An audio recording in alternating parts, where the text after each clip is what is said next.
Sai da minha frente, Tião. Leva esse bicho amaldiçoado daqui antes que eu perca a paciência e resolva as coisas do meu jeito. O grito do meu primo Juca cortou a tarde como o estalo de um chicote de couro cru. O som ecoou pelas tulhas de café, ricocheteou nas paredes de alvenaria da sede luxuosa e foi morrer lá longe, no pasto onde o gado de raça ruminava sem saber da desgraça que se abatia sobre a família. Juca estava parado no topo da escadaria de mármore da fazenda Boa Vista, a propriedade que ele herdara do nosso tio, e que, por direito de suor e sangue, deveria ser cuidada por nós dois. Mas o ouro fala mais alto que o sangue em corações pequenos, e Juca tinha o coração do tamanho de um grão de areia. Eu senti o suor escorrendo por dentro da minha camisa de brim velha, um suor frio que brotava da alma. Minhas mãos, calejadas pela lida bruta, apertavam o cabresto de Trovão, um cavalo preto de crina revolta, que todos diziam ser a personificação do próprio demônio. Trovão bufava, bah!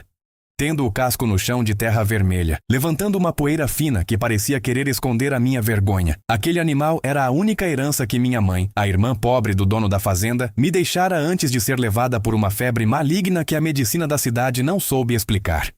Juca, escuta o que eu tô te dizendo. Esse cavalo não é ruim. Ele só tá assustado. Ele sente o cheiro da maldade de longe. Eu disse tentando manter a voz firme, embora o meu peito parecesse uma fornalha. De angústia. E as terras da Baixada? O tio deixou para minha mãe em palavra. Você sabe disso. Eu só quero o que é justo para eu poder criar meu bicho e seguir minha vida. Juca desceu o primeiro degrau. Suas botas de couro de jacaré, polidas até brilharem como espelhos, faziam um som seco contra o mármore. Ele ajeitou o chapéu de feltro caro e cuspiu no chão, bem perto dos meus pés descalços. O olhar dele era uma mistura de nojo e triunfo. Palavra de morto não escreve escritura, Tião. Você é um atraso de vida. Vive aí falando com os bichos, fazendo essas rezas esquisitas que aprendeu com aquela velha. Você cheira a curral, rapaz. Eu tô transformando a Boa Vista num império, e não tem lugar pra gente como você no meu progresso. Você quer a Baixada? Pois a Baixada já tá vendida pra um grupo da capital. Vão construir um resort de luxo lá. O seu tempo de peão místico acabou. Eu senti um impacto no estômago, como se um boi tivesse me dado um coice em pleno peito. Aquelas terras eram onde minha mãe plantava as ervas de cura, onde meu avô me ensinou a ler o tempo observando o voo das garças. Vender aquilo para cimento e piscina era como arrancar um pedaço do meu corpo. Mas tem uma coisa que eu não te contei ainda, primo ladrão. Juca continuou, e o sorriso dele se abriu como a boca de uma jararaca pronta pro bote. O dinheiro que a cooperativa mandou para pagar os insumos da safra sumiu. Sumiu ontem de noite da caixa de ferro. E quem foi que os vigias viram rondando a sede? Tarde da noite? O Tião. O primo que vive reclamando que ganha pouco. O mundo pareceu parar. As cigarras que faziam um barulho ensurdecedor nas árvores de Oiti calaram-se por um segundo. Eu olhei em volta e vi os outros funcionários da fazenda se aproximando. Homens que eu ajudei no parto dos filhos. Homens que eu curei de picada de cobra, usando apenas o que a mata me dava. Eles desviavam o olhar. O medo do desemprego e a força do dinheiro de Juca eram uma mordaça na boca da verdade. Arnaldo. O capataz que Juca trouxe da cidade grande, um homem com olhos frios e mãos que nunca seguraram uma enxada, deu um passo à frente. Ele trazia nas mãos uma sacola de lona suja, a mesma que eu usava para carregar as ferraduras de Trovão. Achamos isso aqui no seu rancho, Tião. Escondido debaixo do feno do seu cavalo. Tá tudo aqui, as notas marcadas da cooperativa. Arnaldo jogou a sacola no chão. E o som do papel e das moedas pareceu o barulho de pedras caindo num túmulo. Isso é mentira! Eu não! Nunca entrei na sede ontem. Eu gritei, a voz saindo das entranhas. Vocês plantaram isso. Juca, você sabe que eu não sou homem de mão leve. Olha no meu olho, primo. A gente cresceu junto. Mas Juca nem piscou. Ele se virou para Arnaldo e deu a ordem final.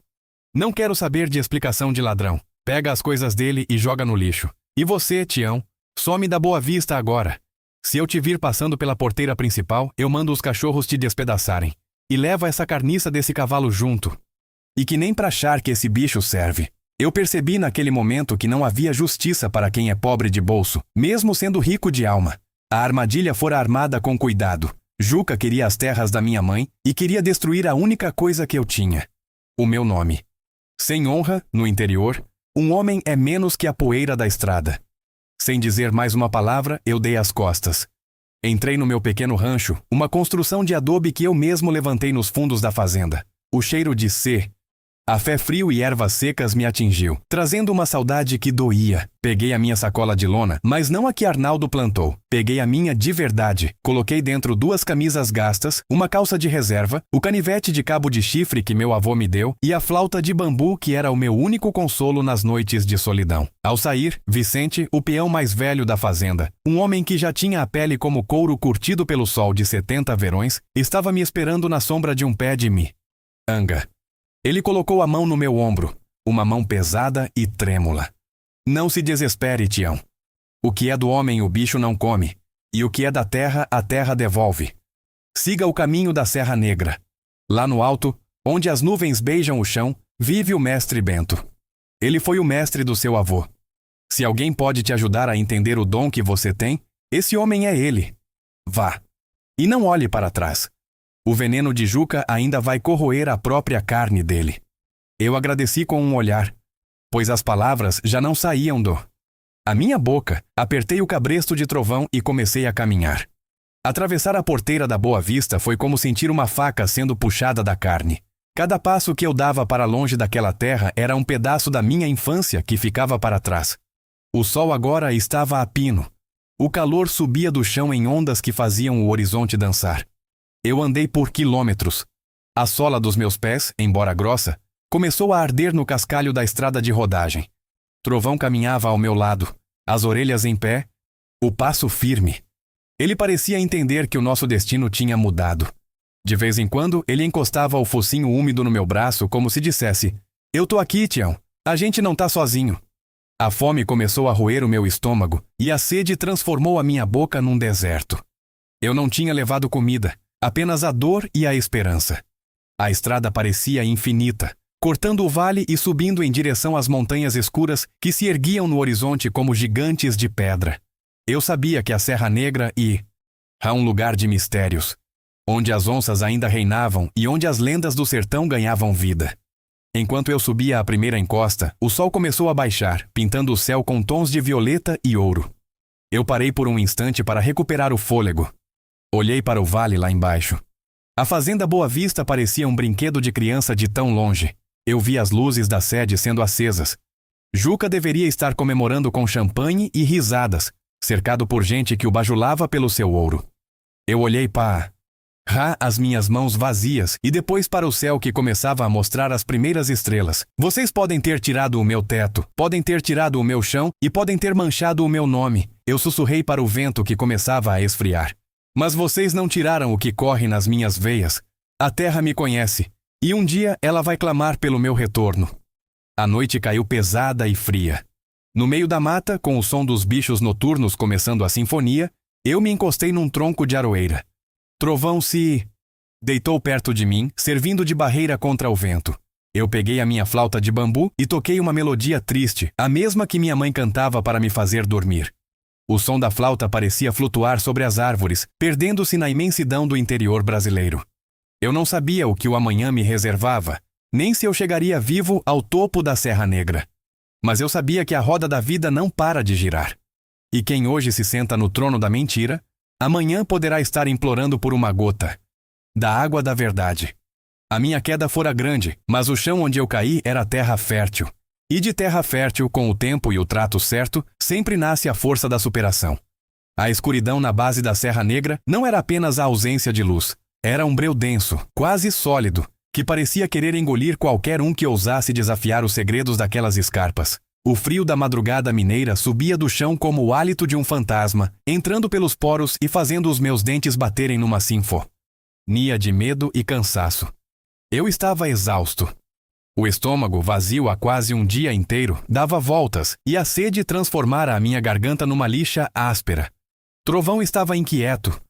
Suas orelhas se moviam como radares, captando sons que os meus ouvidos humanos jamais alcançariam. O estalo de um galho, o voo rasteiro de uma coruja buraqueira, o deslizar de uma jararaca por entre as folhas secas, tudo era motivo para ele bufar e bater o casco. Eu encostei a testa no pescoço dele, sentindo o calor o seu corpo e o cheiro forte de suor e pelo. Calma, amigão. A gente só tem um ao outro agora, eu sussurrei. E pela primeira vez, o animal não tentou morder ou empinar.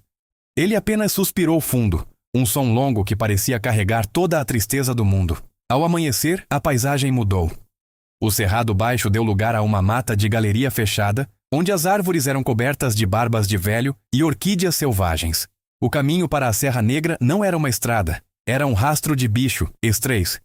Tu e íngreme, onde cada passo era uma batalha contra a gravidade.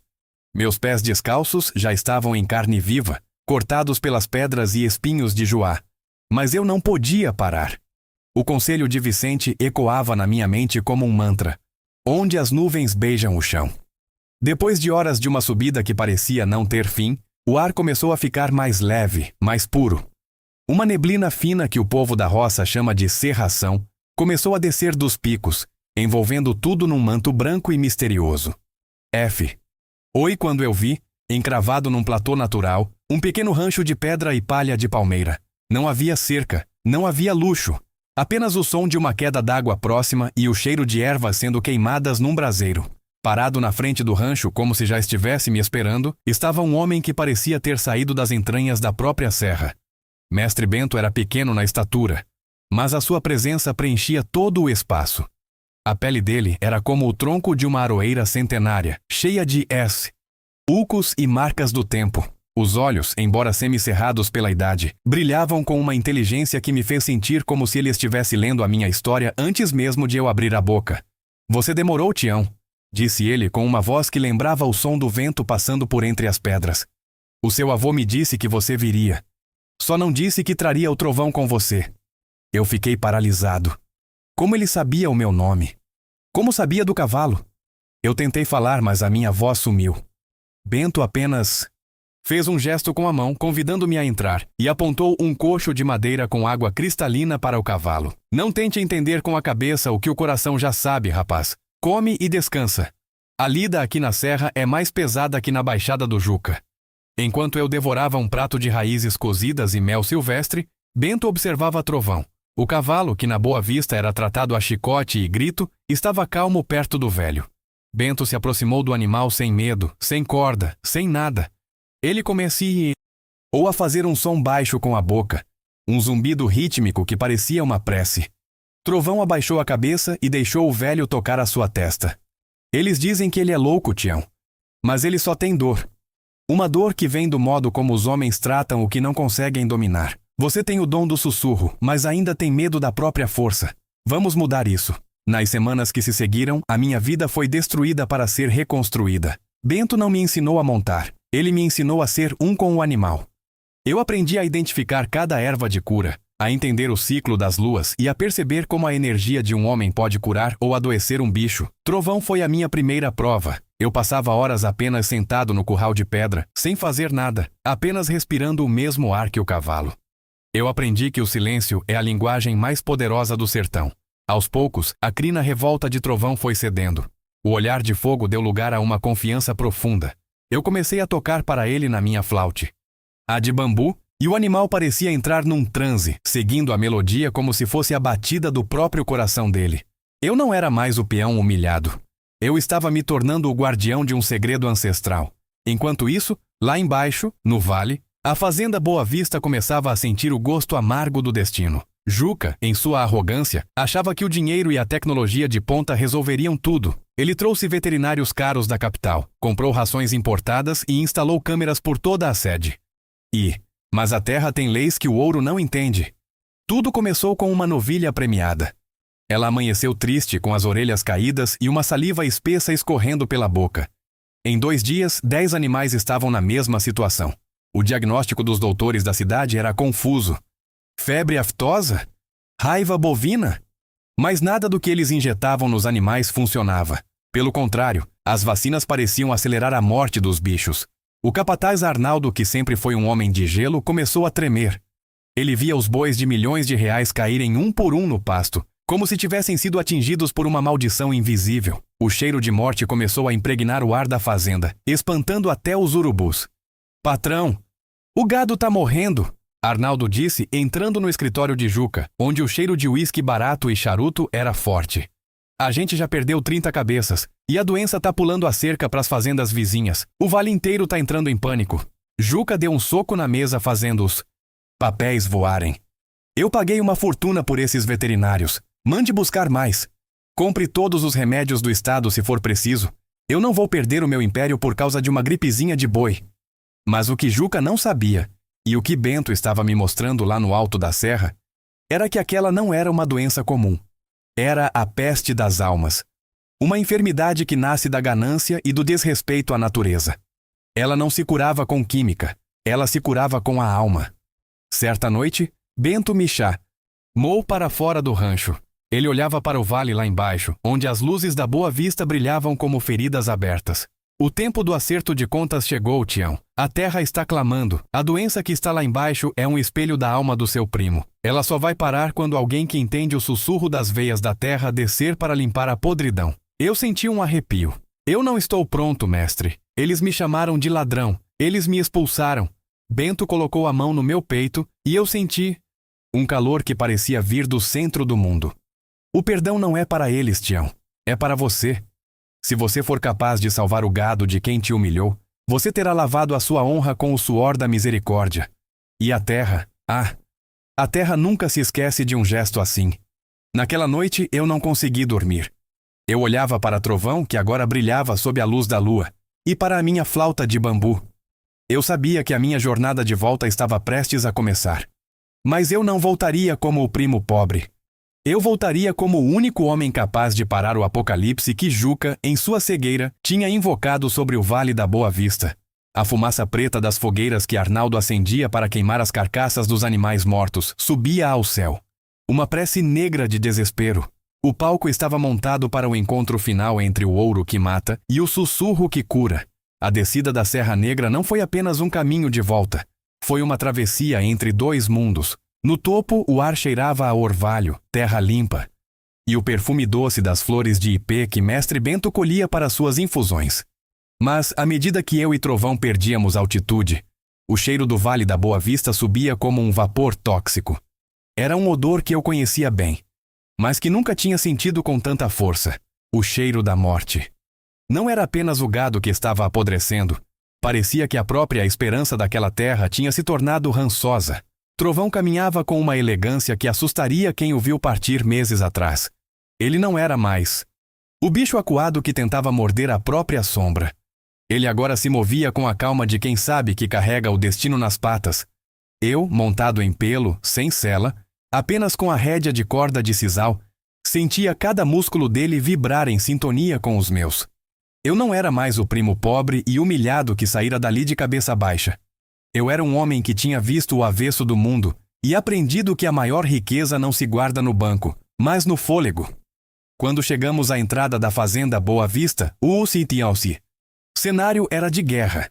As cercas de madeira tratada, que Juca tanto se orgulhava de dizer que eram as mais caras do Brasil, agora serviam apenas para delimitar cemitérios a céu aberto. O gado de elite, que custava fortunas, estava caído, inchado pelo calor, com os olhos vidrados em direção ao céu que não enviava chuva nem alívio. Arnaldo, o capataz da cidade, estava parado na guarita, com uma máscara no rosto e uma espingarda no ombro. Ele parecia ter envelhecido 20 anos em poucos meses. Pá! Reaí, forasteiro, essa área está sob quarentena federal. Ninguém entra e ninguém sai. Arnaldo gritou, mas a voz dele tremia. Eu não parei. Trovão continuou o passo ritmado, o som dos cascos batendo no cascalho, ecoando como um tambor de aviso. Quando cheguei perto o suficiente para que Arnaldo visse o meu rosto por baixo da aba do chapéu de palha, vi a espingarda dele baixar lentamente. O queixo dele caiu.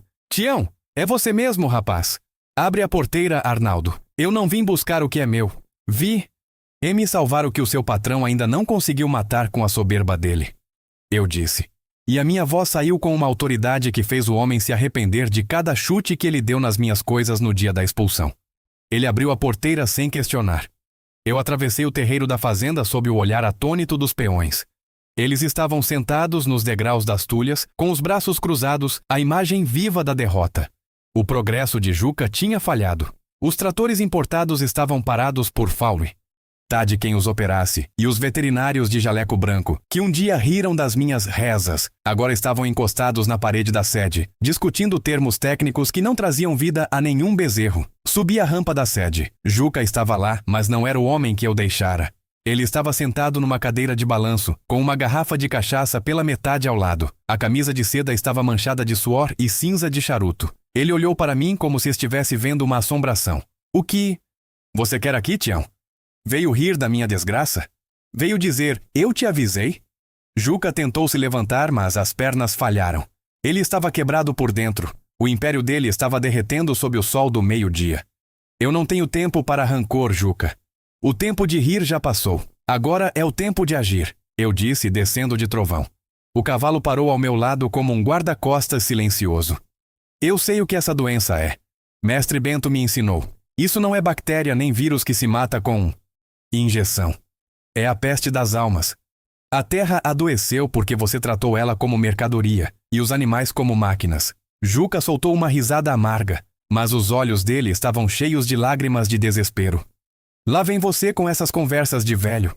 Olha em volta, Tião. Eu perdi 800 cabeças.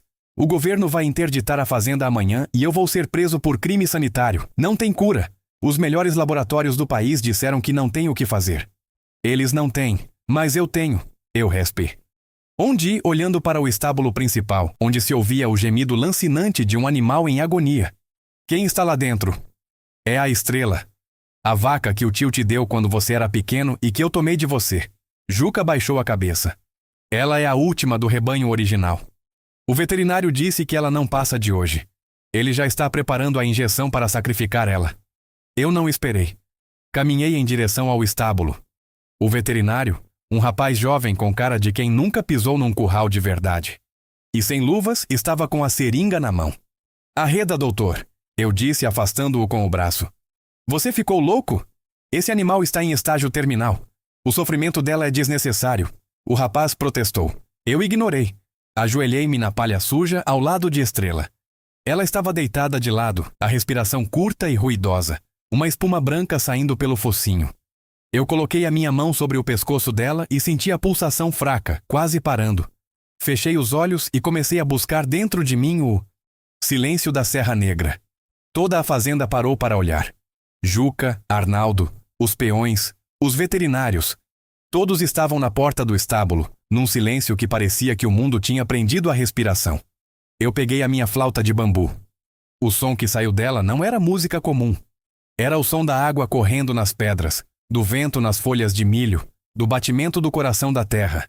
Enquanto eu tocava, eu falava baixo, num sussurro que só os bichos e os anjos entendem. Eu pedia perdão à terra pela ganância do meu sangue. Eu chamava a vida de volta para as veias de Estrela. Trovão, do lado de fora, relinchou uma única vez. Um som poderoso que pareceu quebrar o feitiço de morte que pairava sobre o lugar. O que aconteceu em seguida desafiou toda a lógica humana. A vaca, que há 3 dias não abria os olhos, estremeceu. A espuma no focinho começou a secar. Lentamente, Estrela levantou a cabeça e olhou diretamente para mim. Havia um brilho de inteligência e gratidão nos olhos dela que não existia antes. Com um esforço que parecia vir de uma força invisível, ela se apoiou nas patas e se levantou. Um suspiro coletivo ecoou pelo estábulo. O veterinário deixou a seringa cair no chão. Juca caiu de joelhos na porta, soluçando como uma criança. Estrela caminhou até mim e encostou o focinho no meu peito, lambendo a minha mão. Isso é impossível. O veterinário balbuciou. Os exames diziam que os órgãos dela estavam paralisados. Os exames leem a carne, doutor. Eu li o espírito. Eu respo. Onde? Levantando-me com dignidade. Olhei para Juca, que ainda estava no chão, sem coragem de sustentar o meu olhar. A Estrela está salva, mas o resto do rebanho depende do seu arrependimento. A terra só vai aceitar a cura se o dono dela aprender a ser humilde. Juca rastejou até os meus pés, segurando a minha calça de brim suja. Tião, me perdoa. Eu fui um miserável. Eu plantei aquele dinheiro. Eu queria te destruir porque eu sabia que você era melhor do que eu. Por favor, salva a minha vida. Ah, eu dou tudo o que você quiser. Eu te dou metade da fazenda, só não me deixa ver tudo morrer. Eu olhei para o meu primo e senti uma profunda tristeza. O ouro dele não valia nada agora. O império estava em ruínas e a única coisa que podia salvá-lo era o sussurro de um homem que ele tentou enterrar na lama. Eu não quero a sua metade, Juca. Eu quero a minha honra de volta. E quero que você peça perdão a cada peão que você humilhou e a cada palmo de terra que você feriu. Amanhã, ao nascer do sol, nós vamos começar a cura do vale, mas saiba de uma coisa, a terra dá e a terra tira. Se você falhar com a sua palavra de novo, nem Deus poderá te ajudar. Naquela noite, a fumaça das carcaças queimadas foi substituída pelo cheiro de incenso de arruda e alecrim que eu espalhei pelos currais. Eu passei a noite em vigília, tocando a minha flauta, sentindo a peste das almas se retirar lentamente, como uma sombra que foge da luz. O milagre tinha começado, mas a maior prova de caráter de Juca ainda estava por vir. O sol daquela manhã não nasceu apenas para iluminar o Vale da Boa Vista, ele nasceu para testemunhar o impossível. À medida que os primeiros raios de ouro cortavam a neblina que ainda teimava em se esconder nas grotas, eu me levantei do chão do estábulo. Meu corpo estava pesado, os olhos ardiam pela noite em claro, mas a alma estava leve como a penugem de um pássaro. Ao meu lado, Estrela ruminava com uma calma que parecia sagrada. O gado que ainda restava nos currais vizinhos começou a levantar, um por um, como se estivessem respondendo a um chamado que não vinha dos meus lábios, mas do próprio ventre da terra. Juca ainda estava lá, encolhido a um canto, com as roupas maltrapilhas e o olhar perdido. Ele olhava para as mesmas mãos que um dia contaram maços de dinheiro com ganância, e parecia não reconhecê-las. A arrogância que era sua armadura tinha sido derretida pela visão da vida, voltando para onde ele só via lucro. "Levanta, Juca", eu disse, e a minha voz não carregava ódio, mas uma autoridade que o fez tremer. "O trabalho só está começando." Mestre Bento dizia que a cura de um bicho começa na limpeza do lugar. Pega aquela pá e ajuda o Arnaldo. Se você quer que a sua fazenda viva, você vai ter que aprender a sujar as unhas com a mesma terra que você desprezou. Pela primeira vez na vida, o herdeiro da Boa Vista obedeceu sem bufar. Viu o homem que se sentia o rei do vale baixar a cabeça e começar a limpar o esterco misturado com a palha da peste.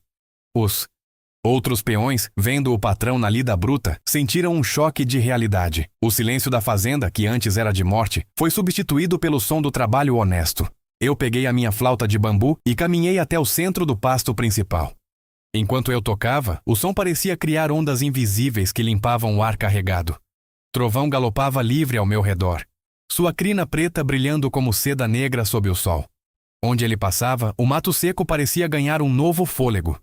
Os vizinhos, zendeiros que tinham perdido metade de seus rebanhos, começaram a aparecer na porteira da Boa Vista. Eles vinham com medo, com desconfiança, mas o que viam os deixava sem palavras. Tião, o primo expulso, guiando a recuperação de tudo, mas a cura da terra exigia o resgate da verdade. "Juca, o povo do vale está aqui", eu disse, chamando-o para o centro do terreiro, diante de todos os proprietários vizinhos e do delegado da cidade, que fora atraído pelos boatos do milagre. Eles precisam saber que a peste começou. E precisam saber por que eu saí daqui algemado pela sua mentira. O silêncio que se seguiu foi mais pesado que uma saca de café úmida. Juca olhou para a multidão, depois para mim, e finalmente para o cavalo Trovão, que o encarava com olhos que pareciam chamas de justiça. A consciência, aquele juiz que não dorme, finalmente deu o veredito. "Fui eu!" Juca começou, a voz sumindo no vento. "Fui eu quem roubou o dinheiro da cooperativa. Eu plantei no rancho do Tião. Eu queria as terras da mãe dele para vender pro resort. Eu queria apagar o Tião porque eu tinha inveja. Inveja de que ele falava com o gado e o gado me odiava. Eu trouxe a podridão para esse vale."